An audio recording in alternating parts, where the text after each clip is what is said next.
ప్రతి విజయం వెనుక ఉంటుందో మహిళ వెలుగుల్ని పంచి కరిగే కొవ్వొత్తిలా ఆ వెలుగే సత్యం శివం గుర్తిస్తే నీదే జయం ఒక మగువ శాపంతో పసివాడే గగనం ఒక మహిళా శపథంతో కొణికిల్ది భువనం మధురం నీ చరితం ఓ మగువా జయీ భవ ఓ మహిళా విజయీ భవ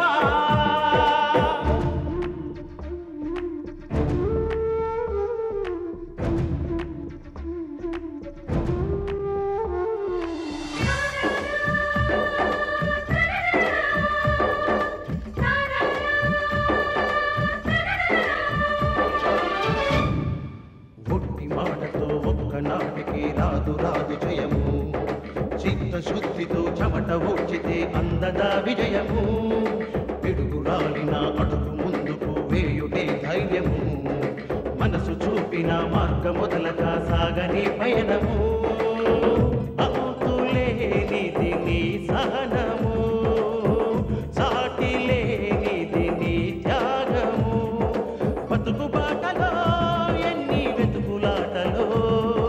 మలుపు మలుపున ఎన్ని ఆటుపోటులో గెలుపే నీ ధ్యేయం సాహసమే నీ ఆయుధం సాధించే నీ ఆశయం సాహసమే నీ ఆయుధం సాధించే నీ ఆశయం అక్క అక్క ఏమిటక్క నువ్వు చేసిన పని నీదన్ను చూసుకొని నేనుంటే నువ్వు చెప్ప పెట్టకుండా చిన్న తోటి కోళ్లకు లొంగుతావా ఆ అనితకి నువ్వు క్షమాపణ చెప్పడమా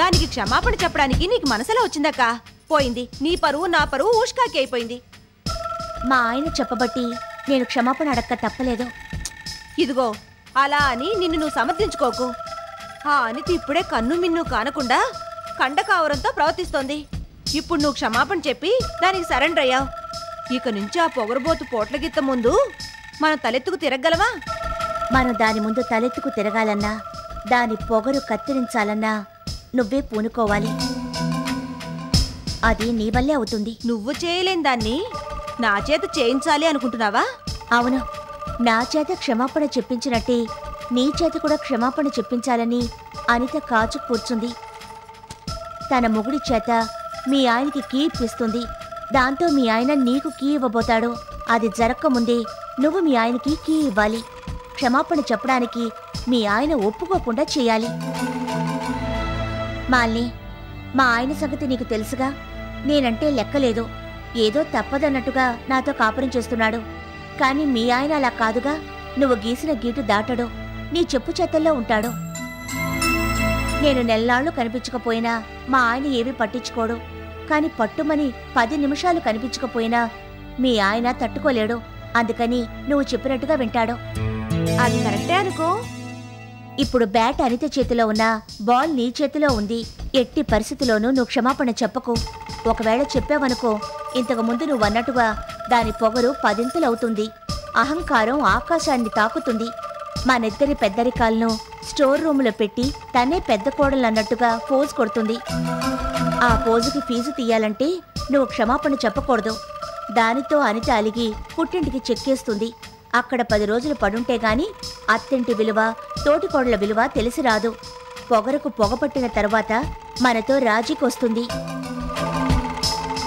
నేనీ ఇంటి కోడల్నే కాదు మేనకోడల్ని కూడా నాకేం కాదు బయటనుంచి వచ్చిందానివి అందుకని నిన్ను ముందుగా జాగ్రత్త పడమంటున్నాను అక్క నువ్వింతగా చెప్పాలా సందు దొరికితే చాలు చిందులు తొక్కే రకం నేను ఎత్తు పెట్టడంలో నన్ను మించిన వాళ్ళు ఎవరూ లేరు లేకపోతే ఆఫీస్ క్లర్క్ నైన నేను ఈ ఇంటి కోడల్ని ఎలా అవ్వగలను ఇక చూసుకో నా తడాక దిబ్బరొట్టని నాకు పేరు పెడుతుందా ఈ దిబ్బరొట్టంటే ఏమిటో ఆ పుల్లటికి రుచి చూపిస్తా నువ్వు చెప్పినట్టు అది పుట్టింటికి వెళ్లేలా చేస్తాను అనితా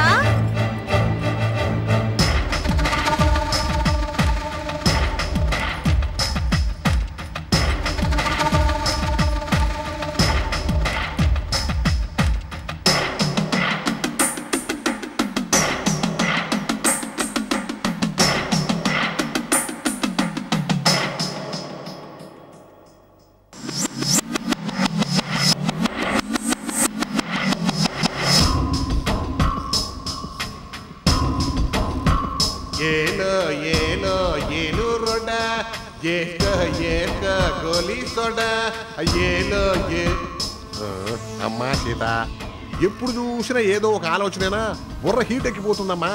అయినా ఇప్పుడు మనం అంత ఆలోచించాల్సిన సమస్య ఏముంది చెప్పు. హాస్పిటల్కి వెళ్ళావు, నా బ్లడ్ మార్చేసావు, నన్ను ఒడ్డున పడేసేసావు. నువ్వు ఒడ్డున పడ్డా మన పగ ఒడ్డున పడ్డ చేపైంది కదా. ఆ ఒడ్డున పడ్డ చేపను ఏ కాలంలోనో సముద్రంలో ఈశ్వరవతలో పారేస్తే పోలా. ఒడ్డున కూర్చొని కబుర్లు చెప్పడం కాదు. తిప్పి తిప్పి మళ్ళీ నాకే పెట్టావు వెలికే.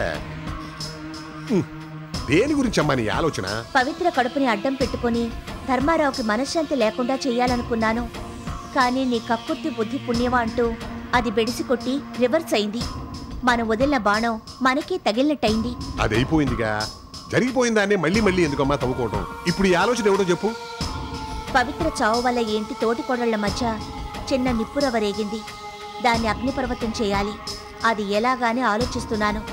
నేననుకున్నట్టు అనితగాని అలిగి పుట్టింటికి వెళితే ఒక్కగానొక కూతురైన అనితకు జరిగిన అన్యాయాన్ని తెలుసుకున్న మూర్తి రుద్రమూర్తి అవుతాడు.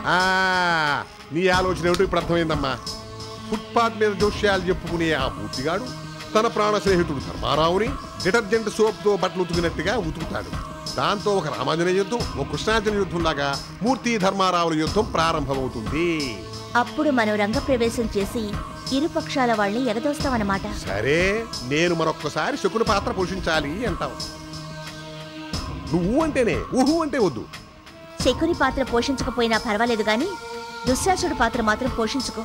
దేవదానవులకు అమృతం పంచే విషయంలో మోహిని పోషించిన పాత్ర నేను పోషిస్తాను. ఏకపాత్రాభినయం చేస్తాను. అలాగే చేసుకో.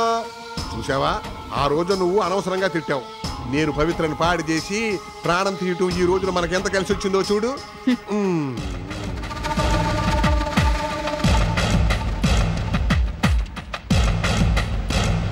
ఇదిగో చెప్పేది సరిగ్గా వినండి.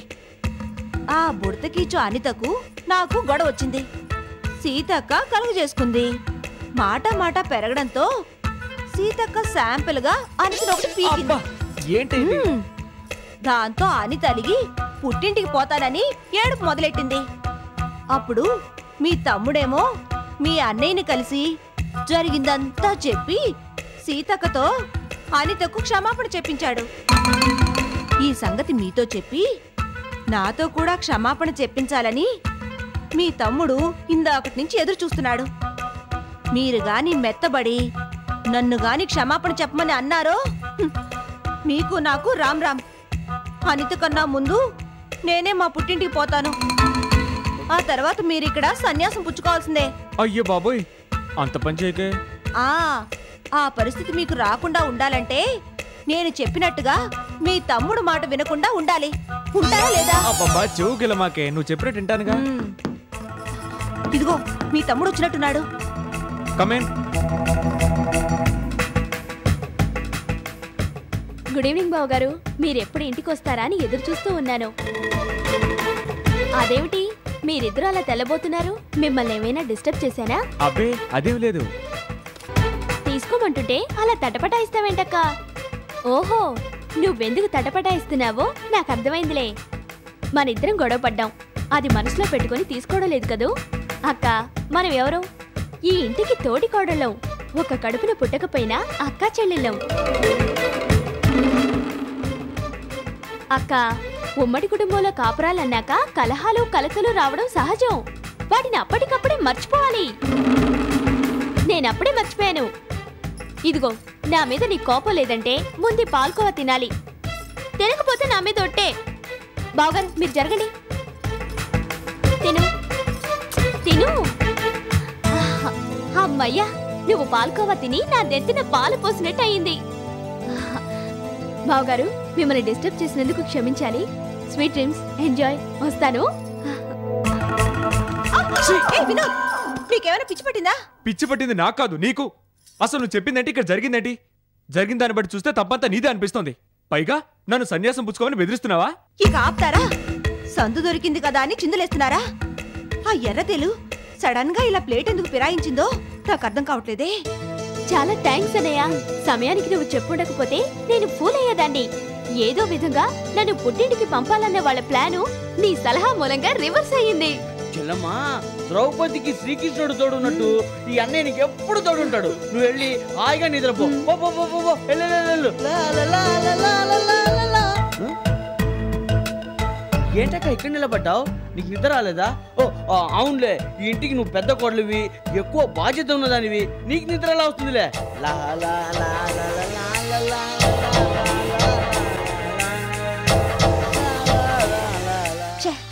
నా ప్లాన్ మొత్తం ఈ బుర్ర తక్కువాడు చెడగొట్టాడు. ఏంటి సార్, బ్లడ్ రిపోర్ట్లో మీరు సందేహించిన వాళ్ళు ఎవరూ లేరా? లేరమ్మా.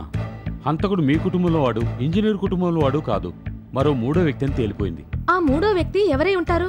పవిత్ర హత్య జరిగిన రాత్రి ఆమె ఇంటి దగ్గర ఉన్న కిల్లి కొట్టు దగ్గర ఒక అపరిచిత వ్యక్తి సిగరెట్ మీద సిగరెట్ కాలుస్తూ చాలాసేపు వెయిట్ చేశాడని మా దర్యాప్తులో తేలింది. అతను ఆచూకీ ఏమైనా తెలిసిందా సార్?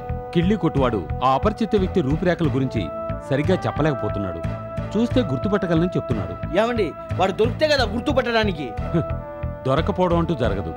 కాకపోతే కాస్త కాలయాపన అవుతుంది. ఎంత గొప్ప క్రిమినల్ అయినా ఏదో ఒక విషయంలో అజాగ్రత్త పడుతుంటాడు. అదే మాకు క్లూ అవుతుంది. సార్, పీసీఓ నుంచి ఫోన్ చేసిన వ్యక్తి, కిళ్ళీ కొట్టు దగ్గర వెయిట్ చేసిన వ్యక్తి ఒకరే ఉండొచ్చా?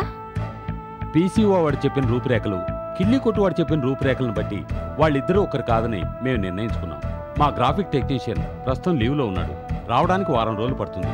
అతను రాగానే కంప్యూటర్లో ఇద్దరు అనుమానాలు, ఊహా చిత్రాలు రూపొందిస్తాం. దాంతో వాళ్ళిద్దరిని తేలిగ్గా గుర్తించచ్చు. ఏంటండి, కంప్యూటర్లో హంతకుడు దొరుకుతారా అండి? హంతకుడికి సంబంధించిన ఒక చిన్న వెంట్రుక దొరికినా అతను గుర్తించే అవకాశం ఉంది. ఈనాటి శాస్త్ర విజ్ఞానానికి అసాధ్యం అంటూ ఏదీ లేదు. డెఫినెట్ గా హంతకుడు దొరికి తీరుతాడు. సార్, ఈ కేసు విషయంలో మీకు పూర్తిగా సహకరిస్తాను. మీకెప్పుడూ అందుబాటులో ఉంటాను. ఏంటండి, పని పాటు లేకుండా ఉన్నాను. నేను కూడా మీ అందుబాటులో ఉంటాను. మీరు ఉష్ అంటే చాలు వచ్చి వాళ్తాను. రాములవారికి ఉడత సాయం అనుకోండి. అలాగే వస్తాను సార్.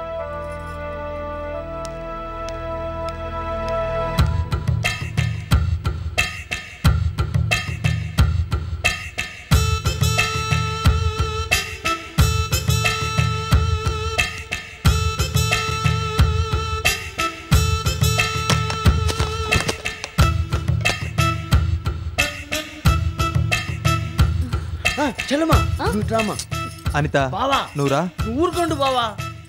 చెల్లమ్మా, నాకు ధర్మ సందేహం. ఏంటి? ఇప్పుడు మనం ఎవరైనా కొత్త మనిషిని చూసామనుకో, అతని కంప్యూటర్ ఆధారంగా గుర్తుపట్టొచ్చా? బావా, గాడిద పని కుక్క చేసినట్టు ఇవన్నీ నీకెందుకు? చిన్న బావా, విశ్వాసం చూపించడానికే ఈ కుక్క గాడిద పని చేయాలనుకుంటుంది. పూసే గాడిద వచ్చి మేసే గాడిదని చెడగొట్టినట్టు నా పని చెడగొట్టుండా, నీ పని నువ్వు చూసుకో. పో వెళ్ళు. అయ్యో, చెప్పు చెల్లమ్మా, కంప్యూటర్ గుర్తుపట్టొచ్చా? గుర్తుపట్టొచ్చు. ఎలా? మనం చూసిన ఆ వ్యక్తిని పోల్చడానికి కొందరు ఫోటోలు సేకరించి వాళ్ళ కళ్ళు, ముక్కు, చెవులు సెపరేట్ చేసి కంప్యూటర్లో ఫీడ్ చేస్తామన్నమాట. వాటిని కంప్యూటర్ స్క్రీన్లో చూస్తూ మనం చూసిన వ్యక్తి నమూనా బొమ్మని డిజైన్ చేస్తామన్నమాట. అలాగా? అయితే పవిత్ర హత్య చేసిన వాడు దొరికినట్టేనన్నమాట. ఎలా? పవిత్ర హత్య జరిగిన రోజు రాత్రి పవిత్ర ఇంటి పక్కన ఉన్న కిల్లి షాప్ దగ్గర ఓ కొత్త ముఖం తచ్చాడిందంట. వాడే పవిత్ర హత్య చేసి ఉంటాడు. అలా అని అంత ఖచ్చితంగా నువ్వెలా చెప్పగలుగుతున్నావు? నేను ఇందు పోలీస్ స్టేషన్కి వెళ్ళినప్పుడు ఎస్ఐ గారే ఈ సంగతి చెప్పారు. పోలీస్ విచారణలో ఆ కిల్లి షాప్ వాడు తచ్చాడిన కొత్త ముఖం గురించి చెప్పాడట. వాడే పవిత్ర హత్య చేసి ఉంటాడు. అలా అని అంత ఖచ్చితంగా నువ్వెలా చెప్పగలుగుతున్నావు? నేను ఇందు పోలీస్ స్టేషన్కి వెళ్ళినప్పుడు ఎస్ఐ గారే ఈ సంగతి చెప్పారు. పోలీస్ విచారణలో ఆ కిల్లి షాప్ వాడు తచ్చాడిన కొత్త ముఖం గురించి చెప్పాడట.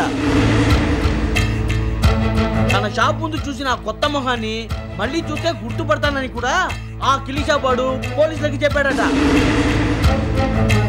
ఆ కిల్లి షాప్ వాడు ద్వారా అంతకుని పట్టుకోవడానికి పోలీసులు ప్రయత్నిస్తున్నారు. ఇదిగో చెల్లమ్మా, వాడెవడో దొరకాలి గాని పోలీస్ దాకెందుకు, నేనే వాడికి పోలీస్ మర్యాద చేసి నిజంతో పాటు నెత్తిని కక్కిస్తాను.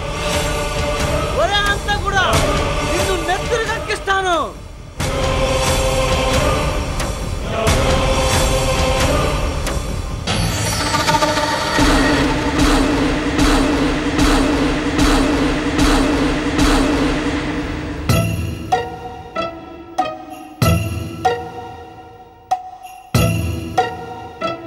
ఏమండి, అనితని పుట్టింటికి పంపించే విషయంలో నన్ను దుశ్శాసన పాత్ర పోషించద్దు అన్నారు. ఓకే అన్నాను. తమరు మోహిని పాత్ర పోషిస్తాను అన్నారు. దానికి ఓకే అన్నాం. ప్రాణమిత్రుల్లాంటి మూర్తి ధర్మారావు అర్ధశత్రువులాగా కొట్టుకు చచ్చే ఏర్పాటు చేస్తాను అన్నారు. ఏమైంది? మొత్తం బెడిసి కొట్టింది. కథ మళ్ళీ మొదటికే వచ్చింది. ఒడ్డున పడ్డ చేప పరిస్థితి నీదైందమ్మడు. ఆయన ఇదంతా మన కర్మ కాకపోతే ఒకళ్ళని అనాల్సిన పని ఏముందిలే. ఇది మన నెల తక్కువ వెధవ ఆ పెరుమాళిగాడి వల్ల జరిగింది.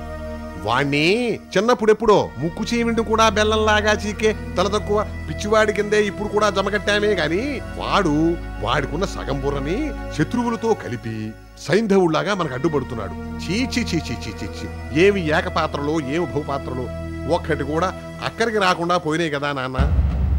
ఓటమిని విజయానికి మెట్లుగా భావించే నేను అనిత విషయంలో అభాసు పాలైనందుకు ఏం బాధపడ్డం లేదు. పిల్ల చచ్చినా పురిటి వాసన ఇంకా పోలేదన్నట్టు పాత కథే కొత్తగా సమస్య కూర్చుంది. అంటే తల మీద తగిలిన దెబ్బ తలతోనే పోతుందనుకుంటే ఇప్పుడది గుండెల మీద పుండైంది. పవిత్ర ఇంటి దగ్గరున్న కిళ్ళీ షాపు వాడి వల్ల మన చతుర్వేది వివరాలు పోలీసులకి తెలిసాయి. వాణ్ణి నువ్వు అజ్ఞాతవాసానికి తరలించినా వాడి వాసన పోలీసులు పసిగట్టారు. అయితే చతుర్వేది వాళ్ళకి దొరికాడా? దొరికినట్టే. పోలీస్ ఎంక్వైరీలో కిళ్ళీ షాపు వాడిచ్చిన సమాచారం ఆధారంగా చతుర్వేది దొరకడం ఖాయం. అయితే మనం ఇప్పుడు ఏం చేయాలంటావు? ఎట్టి పరిస్థితిలోనూ ఆ చతుర్వేది బయటికి రాకుండా చూడు. ఉన్న చోటు నుంచి కదలొద్దని నా మాటగా చెప్పు. కాలకృత్యాలకు కూడా కాలు కదపకుండా కట్టడి నేను చేస్తాను కదా, చూస్తూ ఉండు.